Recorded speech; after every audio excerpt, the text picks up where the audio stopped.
Sir అది కొన్ని హామీలు ఏ విధంగా ఉంటాయి అధ్యక్ష, ఆ హామీలు అమలు చేసే ప్రక్రియ భాగంలో ప్రభుత్వం ఏర్పడ్డప్పుడు చాలా మంది కూడా మంత్రులు చేశారు వారు. అక్కడ ప్రభుత్వం ఏర్పాటైన తర్వాత ఆ హామీలను నిలబెట్టుకోవాలని ఒక ప్రయత్నం చేసినప్పుడు దానికి ఒక పాలసీ విధానం తీసుకురావాల్సి వస్తుంది, దానికి రూల్స్ రెగ్యులేషన్ తీసుకురావాల్సి వస్తుంది, ఆ క్రమంలో నిధులను కూడా సమకూర్చాల్సి వస్తుంది.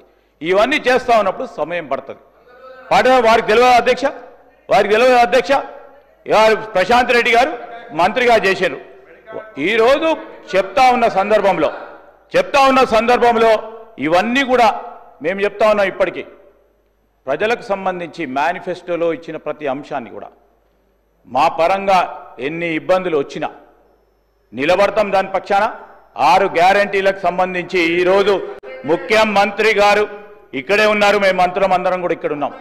మేము తిరిగి మళ్ళా ప్రజాక్షేత్రంలో 2028లో ప్రజాక్షేత్రంలో పోయినప్పుడు ఈ 6 గ్యారెంటీలు నిలబెట్టి అందరికీ అందజేసి పోయే కార్యక్రమం చేయకుంటే ఇది కాంగ్రెస్ ప్రభుత్వమే కాదని మీ ద్వారా మనవి చేస్తూ నేను ఈరోజు మీరు చెప్పండి, సూచనలు ఇవ్వండి.